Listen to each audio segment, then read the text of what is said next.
ਮਰਾਸੀ ਦੇ ਉੱਤੇ ਪਰਚਾ ਹੋ ਗਿਆ ਤੇ ਉਹਨੂੰ SHO ਚੁੱਕ ਕੇ ਲੈ ਗਿਆ। ਜਦੋਂ SHO ਨੇ ਚੁੱਕਿਆ ਤੇ ਚੁੱਕਦਿਆਂ ਤੁਹਾਨੂੰ ਪਤਾ ਵੀ ਪੁਲਿਸ ਨੇ ਤਸ਼ਵੀਸ਼ ਤੇ ਕਰਨੀ ਸੀ, ਉਹਨਾਂ ਪੰਜਾ ਫਿੱਟ ਕਰਤਾ। ਮਰਾਸੀ ਦੇ ਪਿਛਲੇ ਨਸੇ ਚੌਰੀ ਕੋਲੋਂ ਨਾ ਚੌਰੀ ਲਿਆ ਤੇ ਥਾਣੇ ਟੁਰ ਗਏ। ਥਾਣੇ ਗਏ ਤੇ ਉਹਨਾਂ ਨੇ ਬੰਦਾ ਛਡਾ ਲਿਆਂਦਾ, ਚੌਰੀ ਨੇ ਛਡਾਤਾ। ਹੁਣ ਮਰਾਸੀ ਘਰ ਦੇ ਵਿੱਚ ਬਹਿ ਰਿਹਾ, ਚਾਰ ਚਫੇਰੇ ਸਾਰੇ ਮਰਾਸੀ ਇਕੱਠੇ ਹੋ ਕੇ ਬਹਿ ਰਹੇ ਤੇ ਉਹ ਕੂਵੇ ਨਾ ਸਾਰੇ ਮਰਾਸੀ ਪਰੇਸ਼ਾਨ ਹੋਏ। ਨਸੇ ਪਿੰਡ ਦਾ ਚੌਰੀ ਆਂਦਾ ਵੀ ਸਾਡਾ ਬੰਦਾ ਨਹੀਂ ਕੂੰਦਾ ਤੇ ਉਹ ਚੌਰੀ ਆਇਆ, ਉਹਨੇ ਆਖਿਆ ਵੀ ਤੂੰ ਕਿਉਂ ਨਹੀਂ ਕੂੰਦਾ ਪਿਆ, ਸਾਰੇ ਤੇਰੇ ਤਰਲੇ ਲੈਣ ਡੇ, ਦੁਪਹਿਰ ਦੇ ਜੀ ਮਿੰਦਾ ਕਰਨ ਡੇ ਨੇ, ਤੂੰ ਕੂੰਦਾ ਕਿਉਂ ਨਹੀਂ?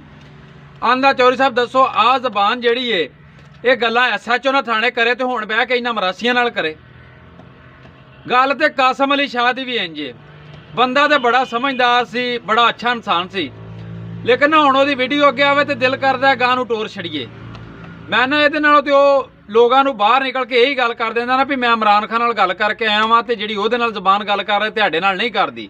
ਮੀਡੀਆ ਨੂੰ ਇੰਨੀ ਕਰਕੇ ਜਾਨ ਛਡਾ ਲੈਂਦਾ ਤੇ ਆਪਣੀ ਵੀ ਇਹਦੀ ਇੱਜ਼ਤ ਬਚ ਜਾਂਦੀ। ਅੱਛਾ ਭਲਾ ਸਪੀਕਰ ਸੀ, ਬੜੀ ਇੱਜ਼ਤ ਸੀ, ਲੇਕਿਨ ਨਾ ਆਪਣੀ ਇੱਜ਼ਤ ਘਟਾਈ ਸੂ ਇਮਰਾਨ ਖਾਨ ਤੇ ਤਨਕੀਦ ਕਰਕੇ। ਬਾਕੀ ਤਨਕੀਦ ਤੂੰ ਕਰਨੀ ਸੀ ਤੇ ਕਿਸੇ ਹੱਕ 'ਚ ਰਹਿ ਕਰ, ਦਾਇਰੇ 'ਚ ਕਰ, ਵਾਜ਼ਿਆ ਇੱਕ ਪਾਸੇ ਦੀ ਸਾਈਡ ਨਾ ਮਾਰਦਾ ਤੇ ਆਪਣੀ ਵੀ ਇੱਜ਼ਤ ਬਚਾ ਜਾਂਦਾ।